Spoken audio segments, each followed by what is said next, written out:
राधे राधे दोस्तों। हमारे चैनल में आप सभी का स्वागत है।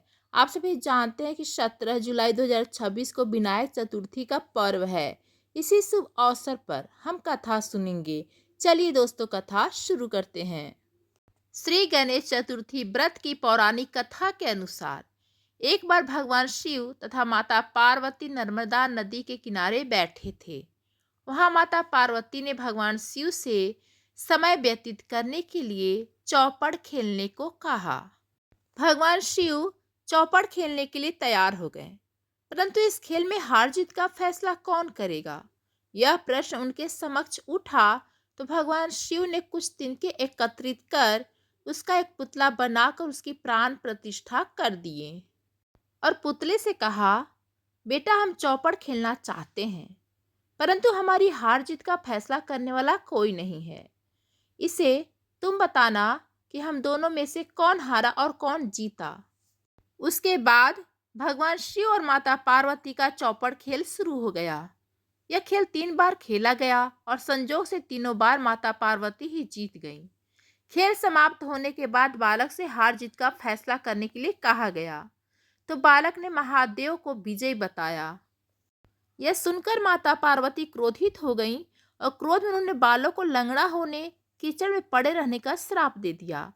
बालक ने माता पार्वती से माफी मांगी और कहा कि यह मुझे अज्ञातवाश ऐसा हुआ है, मैं किसी द्वेष भाव से ऐसा नहीं किया।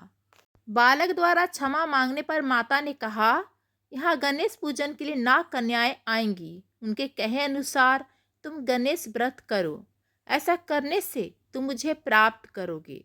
यह कहकर माता पार्वती शिव भगवान के साथ कैलाश पर्वत पर चली गईं।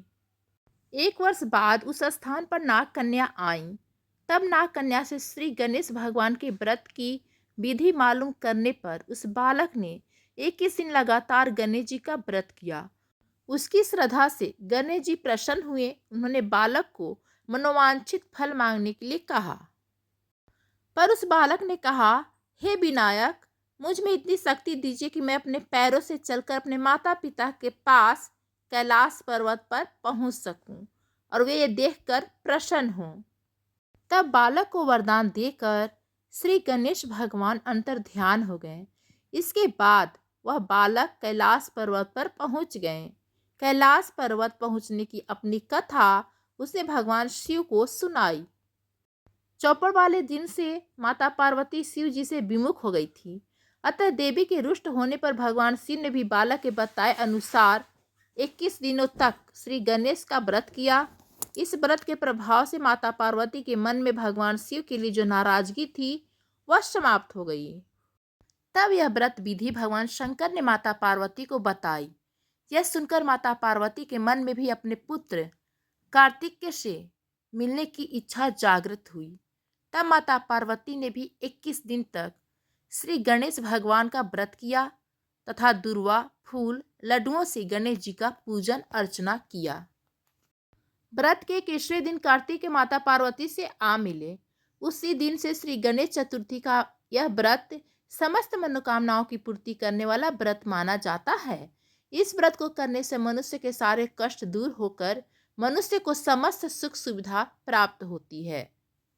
तो दोस्तों, आप सभी को कैसी लगी विनायक चतुर्थी व्रत की कथा, कमेंट्स करके जरूर बताइए। और यदि पसंद आया हो तो प्लीज़ दोस्तों हमारे चैनल को like, comment, share and subscribe जरूर करें। धन्यवाद दोस्तों।